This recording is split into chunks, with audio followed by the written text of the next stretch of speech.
Hello and welcome to episode 24 of Missle Industries' XC Ford Falcon 351 Crusty Wagon Project. Now this is coming hot on the heels of my episode 23 walk around, where I managed to unveil a bunch of mechanical issues inadvertently, like leaking power steering, and regretfully that ADRAD radiator appears to be leaking too, which is unfortunate. But let's ignore all of those problems and focus on painting the car. Now the reason I'm going to be focusing on painting is I've got the next week off work. Now you probably won't see this video until around the 14th, which gives me 2 weeks to do all the donkey work that it takes to get the car into paint. Now I've painted a few cars in my lifetime, never with any degree of satisfaction. There's always quite a bit of orange peel, and the spring hangers end up getting paint on them, and a whole bunch of other things. But anyway, I'm going to have a red hot go at it again, because I don't like paying other people $4,000 to paint a car for me when I could have a red hot go at it myself.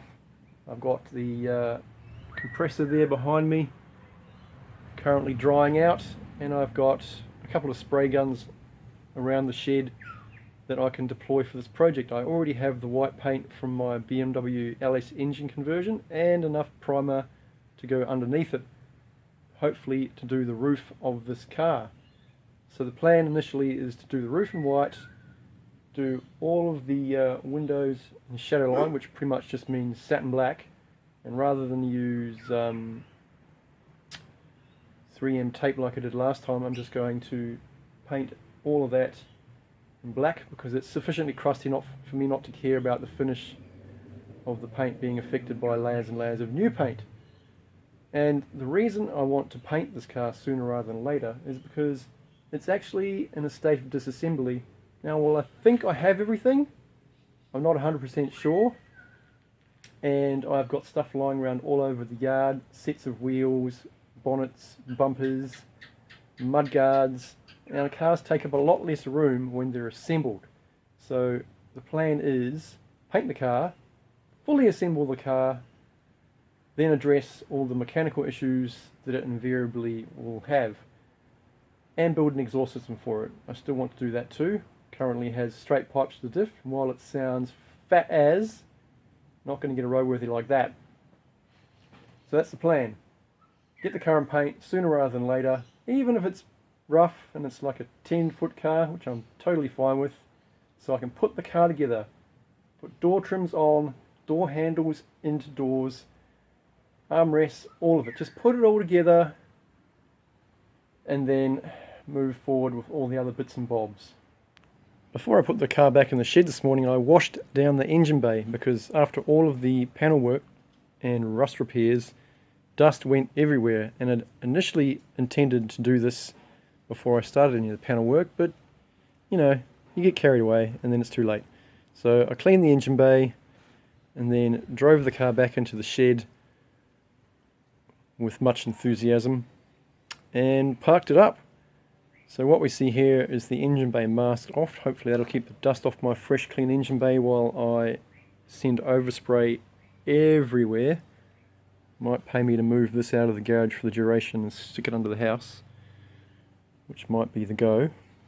So anyway, I have already pulled the trim off from around the window because I don't want to get any more orbital sanding marks on it than there are already on it. And I'm pleased to see that all of these inner A-pillar pieces and the roof line are rust free. I mean, they're pretty grotty, but you'd expect that after the car's been out in the weather for decades. But all the trim locating tabs are still there, and it's looking pretty good. So when I built my XB Coupe all those years ago, it had some major rust issues, but I had taped around the window frame here while I was doing all the panel work, and when it came time to refit a new glass windscreen, I actually pulled the tape away and discovered there was a giant hole right here, right in the top of the window frame, which was going to be conveniently covered by the window when it went back in, but still it irked me because it was right there. It was horrendous. And since the car was already painted, I wasn't about to go and fire up the welder and repair it, so I'm pleased to note that there's no such dramas with this windscreen. So all I really need to do is mask this windscreen off with a sufficient amount of tape and dust sheeting. Then I can get into the sanding and start getting rid of all of this surface rust. It has a phenomenal amount of surface rust from being left in bare metal for probably decades, maybe just over a decade. But the goal here is to give that all a rough sand, probably even with the flap disc on the grinder, and then rust treat it, get it into primer, see how dodgy it looks, sand it, prime it, sand it, prime it, sand it, prime it, until I'm fed up with doing that, and then I'll just smash some white paint onto it and be done with it. You know what they say, 90% of a paint job's appearance is prep work. Prep work, prep work, prep work. And the only fun part about painting cars is applying the paint. All the rest of it is just hard work. Hard, tedious work. But I've got a week off work, so let's get stuck right into it. I can do this kind of thing in the evening, except maybe for the power tools, but the sanding and the spraying, I can totally do that in the evenings as well as during the days. So back in episode 9, when I painted the engine bay of this wagon, I actually took to the strut towers and all the areas that had surface rust with a flap disc on my 7-inch grinder. Now that was a 60 grit flap disc, and the way I thought of it was, it's the engine bay, doesn't really matter if I put a whole bunch of divots into the strut towers as long as enough paint goes on to hide it, and it actually worked out really well. So I'm going to repeat that process with the roof of this car, but this time I'm going to use a poly pad disc because there is a lot of surface rust on this roof that I need to get rid of without leaving gouges everywhere. So I've had a bit of a test run with the back corner here, and boy does it take the rust off. In addition to getting the roof in white, I'm also going to paint the underside of this bonnet in Neptune blue. At this stage all I'm going to do is rust treat this because the underside of the bonnet does have a fair amount of surface rust on it. I've gone through and wire brushed and sanded what I can, but now I'm going to just get some rust converter onto that and then primer it and then top coat in Neptune blue.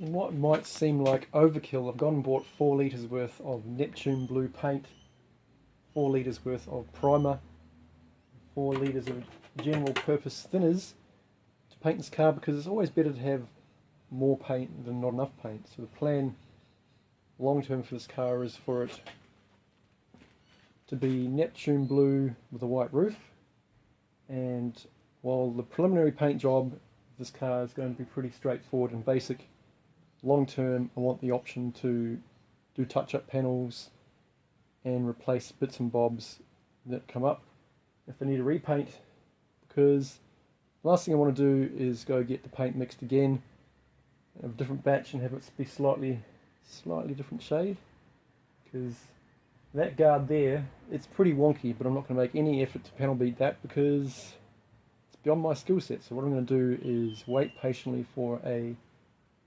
better condition right hand guard to come up, and I'll grab that sometime in the future, however long that is.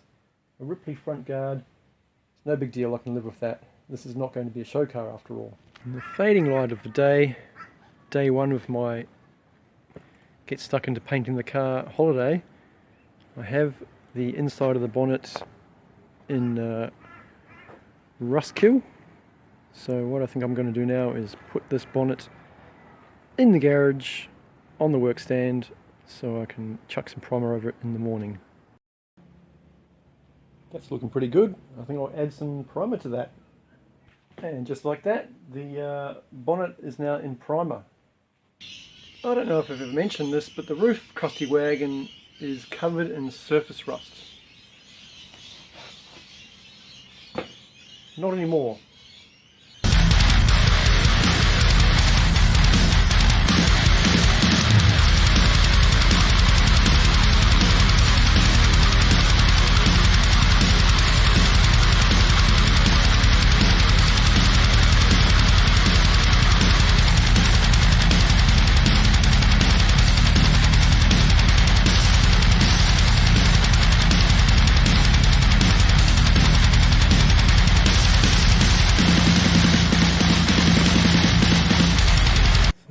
sprayed the roof with rust inhibitor in anticipation of putting down multiple layers of primer tomorrow morning. Hopefully I can block sand the primer and maybe chuck another coat of primer on late tomorrow afternoon and just see how it shapes up. Looks pretty rough right now from all the flap disc marks on it, but what I want is for the roof to be rust free. Think of all the divots as character divots. It's the next morning. Okay, it's go time. I've just rubbed the bonnet down with some wax and grease remover. Time to stir up some paint and lay down some Neptune blue. Look at the blue. And pink.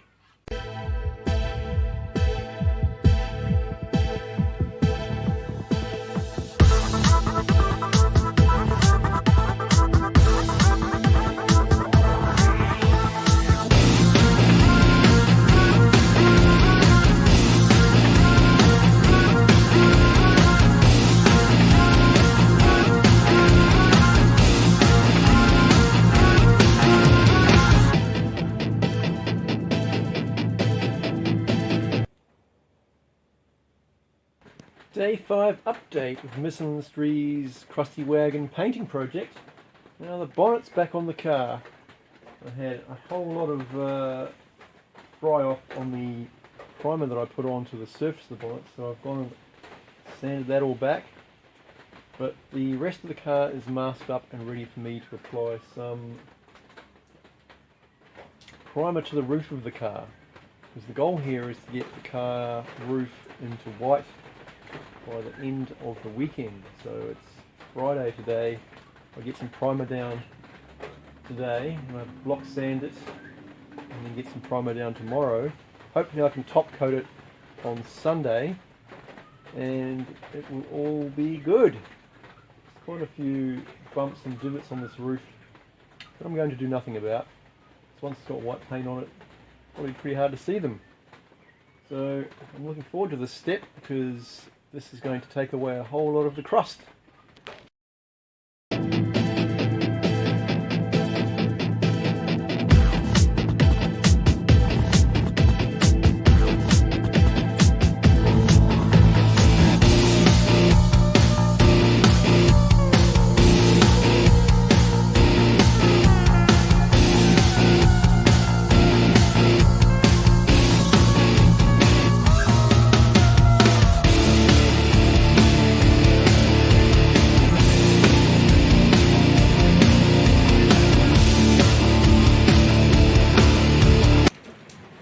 Rainy day primer coat applied.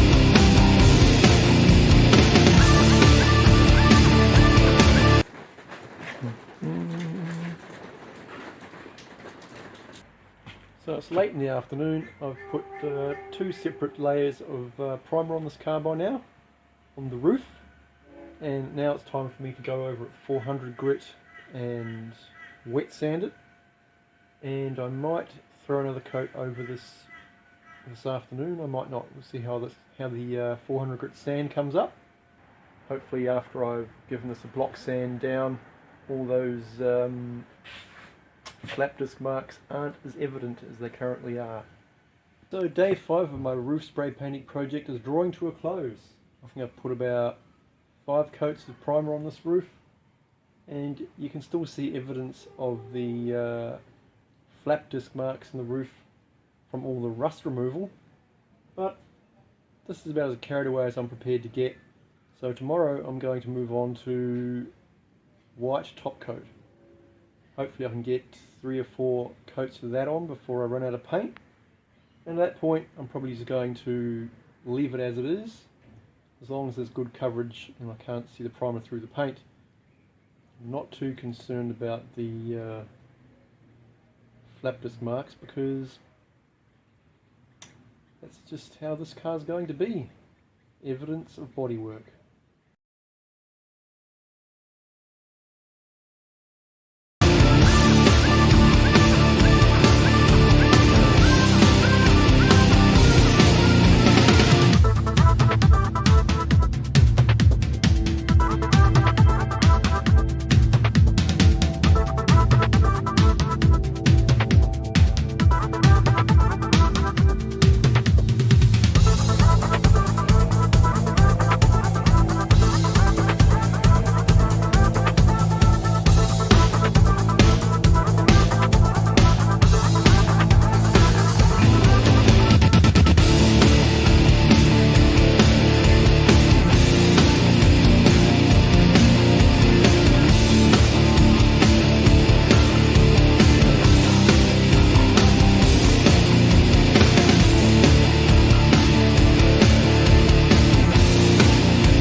It's just gone 8 AM and I have painted the roof of my car. Now, I said I wanted a matte finish and it looks like that's exactly what I've ended up with. I probably am guilty of doing a bit of a rush job this morning because it's the weekend. Don't want to fill my neighbourhood full of fumes, particularly when my neighbours are home. So I've smashed this out, and that's probably going to be until the afternoon. Let's throw another coat down and then call it.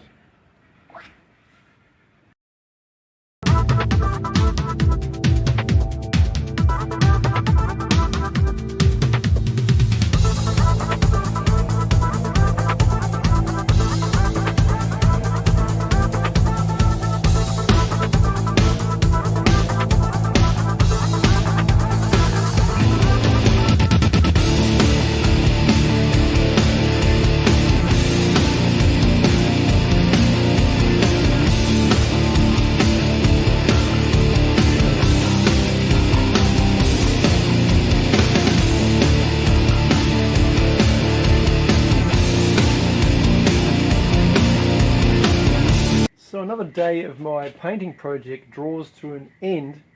Now I've block sanded all of the sides, doors, rear quarters on both sides. I have given the roof a bit of an experimental rub back with a scouring pad, and it's pretty powdery and orange peely up there. So I'm kind of torn right now. Do I want to throw down another layer of white over that and see if I can improve on it, or do I want to just leave that as it is for the time being and get on with prepping all the rest of the stuff and getting it into primer? Those two front guards are going to take a lot of work getting to be remotely in good shape, so I might just stick those in primer and leave them as is. I sanded down the spoiler today.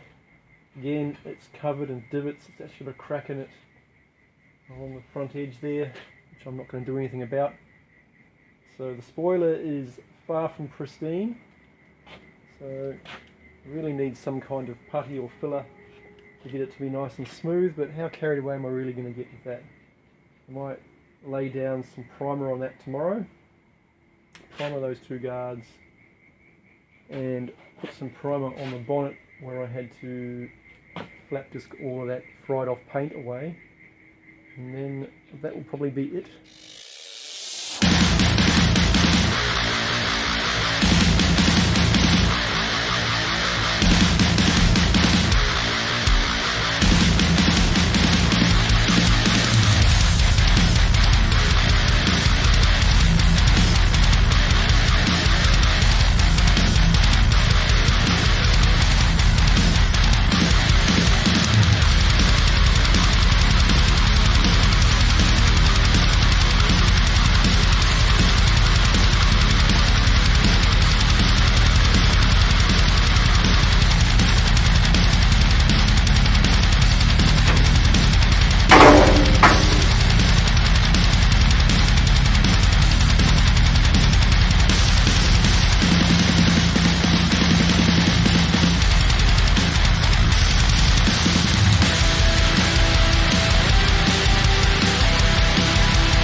Summary time for episode 24's roof painting and underside of bonnet painting episode. Mission accomplished. I've got the bonnet back on. I have painted the underside of the bonnet successfully. Did scratch it up a little bit putting it back onto the car, but never mind. I've got some touch-up paint for that.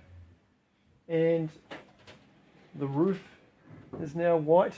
It's quite orange peely, but this car is going to be a work in progress, so I'm not that concerned about that. I'm kind of curious to see what comes back through that paint after the rust treatment and all the grinding and sanding and priming and more grinding. So it wouldn't surprise me if I had to redo that roof at some time in the future, but right now it's not rust coloured anymore, so that's nice. I have completed the blackouts on both sides of the car, and off camera I wet sanded all of the bodywork down with 180 grit. The bodywork is actually in pretty good shape on the car. It's all the bolt-on panels like my front guards that are a frightful mess, and next episode I'll get into getting those into primer, maybe throwing down some spray putty and some bog, because as I look at them I think to myself, you can't just put them on like that. They're all scratched up, they've got pits and dents in them everywhere. I'm sure I can improve on how they are. I mean, they won't be perfect, but at least the obvious dents can be minimised a little bit. But we'll cover that next episode of Missle Industries, episode 25.